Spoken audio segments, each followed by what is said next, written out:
আয়েশা, বিয়ের আগে তোরে কিন্তু আমি 3বার স্বপ্নে দেখছিলাম। বড্ড খুশি হয়ে গেলেন আয়েশা। এরপরে বললেন, 3বার স্বপ্ন দেখার পরে তোমার ব্যাপারে মনের মধ্যে কেমন কেমন যেন ভালো লাগে। তারপরে একটা ছোট্ট কাগজের মধ্যে, জান্নাতি কাগজ, রেশমি কাপড়ের মধ্যে তোমার চেহারাটা এনে জিব্রাইল বললেন, দেখেন নবী কেমন লাগে। আমি কইলাম, ভালো লাগে। কার মেয়ে? আপনার বন্ধু আবু বকরের মেয়ে। বিয়ে করবেন নাকি?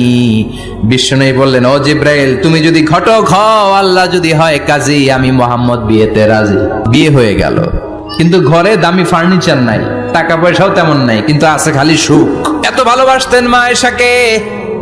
মা আয়েশা গ্লাসের যেই জায়গা দিয়ে পানি খেতেন, বিশ্বনবী ওই জায়গায় মুখ লাগিয়ে পানি খেত। মা আয়েশা গোশতকে হাড্ডি ফেলে দিলে বিশ্বনবী ওই হাড্ডিটা নিয়ে চষতে শুরু করে দিত। এক বালতি থেকে পানি নিয়ে দুইজনে গোসল করত। আবার বিশ্বনবীর সাথে সাথে মাঝে মাঝে বায়না ধরতো, মাঝে মাঝে রাগও করত।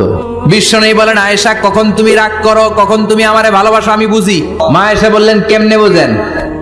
বিষ্ণু বললেন, যখন তুমি রাগ করো তখন নামাজের পরে দোয়ার মধ্যে বলো, ও ইব্রাহিম আলাইহিস সালামের আল্লাহ, আপনি আমার উপর দয়া করেন। তার মানে তুমি রাগ করে আছো, আমার নাম নাও নাই। আর যখন আমার উপর খুশি থাকো, নামাজের পরে দোয়াতে বলো,